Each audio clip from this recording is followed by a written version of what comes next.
Now, before I tell you my story, let me tell you another story. I don't know if it actually happened, but I know that it's true. It took place long ago in the northern part of China, where a man had a magnificent horse, and they'd say you were truly blessed. And the man said, who knows? What seemed like a blessing may be a curse. But one day, that horse ran off. People came to say how sorry they were. They said, you've been cursed. He said, who knows? What seems like a curse may be a blessing. 2 weeks later, that horse returned. But it was not alone. It was followed by 21 wild horses. Each one as beautiful as the first. By the law of the land, they became his property. Suddenly he was the richest man in the village by far, and people said, you were right. It was a blessing. He said, who knows? What seems like a blessing may be a curse. But it was a few days later that his son was riding one of those wild horses. He was thrown from it and broke his leg. And people came to say how sorry they were, and they also said, you are right.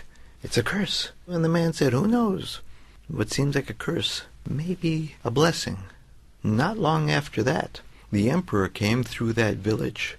He was gathering soldiers up for a war. It was a terrible war, fought for the emperor's own greed, and he took every able-bodied young man to fight it, and every young man who went from that village was killed. Only this man's son survived because of his broken leg. And so to this day in that village they say, what seems like a blessing may be a curse. What seems like a curse may be a blessing. So that's the story, and it's a story I had told all over the world. In fact, I thought I owned the story. It was my story in a way. I had become a storyteller and found this weird lifestyle that let me turn any curse into a blessing. That's the beauty of it. Because if you're a storyteller, something good happens, that's good. Something bad happens, it makes for a good story.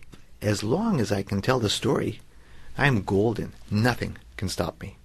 I thought I had found the secret to happiness. Now, there's an old expression my father used to say, which amounts to, people make plans and God laughs. God chose to laugh just a little while later with a joke known as thyroid cancer. Now, thyroid cancer is supposed to be a good cancer, and that's what I tried to convince my wife. I said, Dolly, this is a good cancer. She said, cancer, Joel? I said, no, nothing to worry about. It'll be a fun adventure. That's what I said on the way into surgery. But I woke up and I saw the instruments and heard beeping and saw the tubes, and I realized it was no adventure at all, and I said, some adventure this is. And they stopped. Nothing came out. And they said again, what kind of adventure is this? And then I realized what was happening. I thought, it must be a dream. Because when you're a performer and you're used to talking for a living, you have a dream sometimes that no sound comes out of your mouth. I waited for the dream to end, and it was 2 hours later that the sun came through the window, and I realized that I was wide awake, and I could no longer speak. I said to the doctor, he said, this is permanent. You won't be able to speak again. I hope this doesn't affect your work. Now, my horse was gone.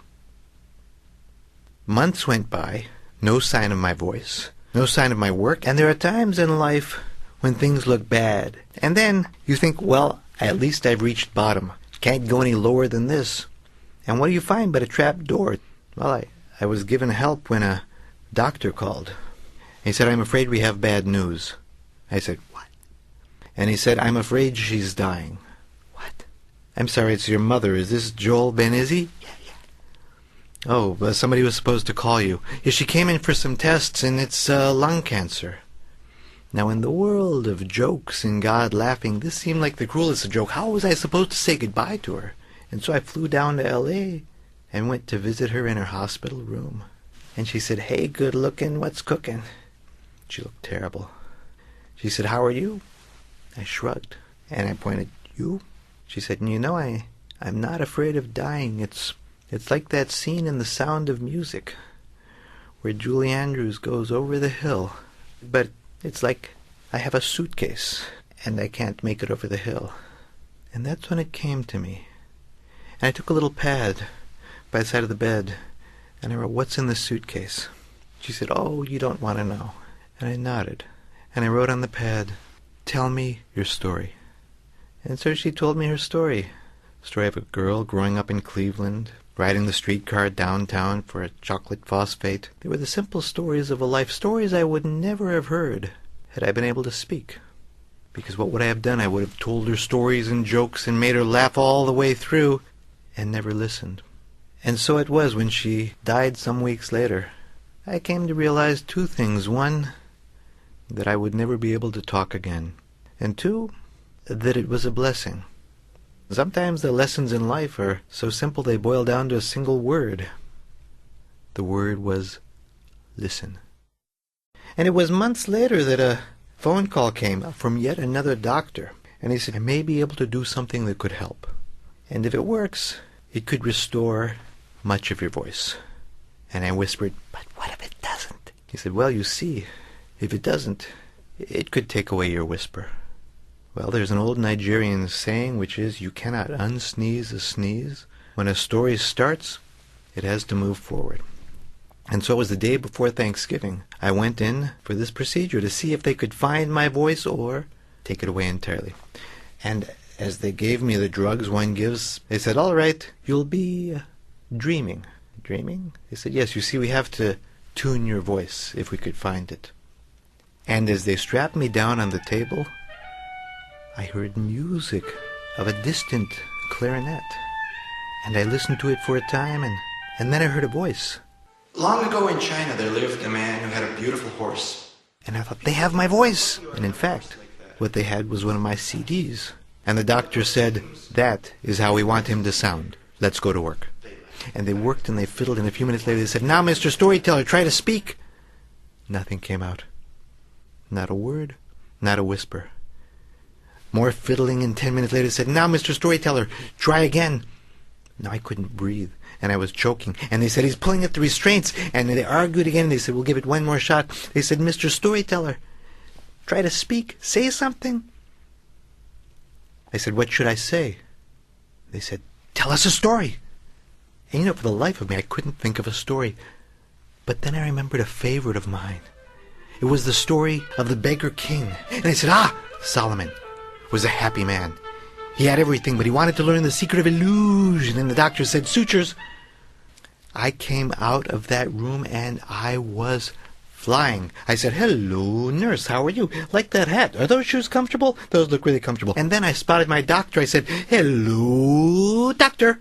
He came up to me and I said, now, let me tell you the rest of that story, because if I got stories to tell you. He said, wait, I have to tell you something. He said, young man, what we have here is a miracle. I said, yeah, let me tell you the story. He said, no, you don't understand. In the time we've done this procedure, it has never worked so well. We had your recording from your storytelling CD, and it is a perfect match. It is absolutely essential that you do not speak, or try to speak, or even whisper for 3 weeks. Because if you do, you'll undo what we've done, and there's no way we can replace it. And so it was. 3 weeks of silence.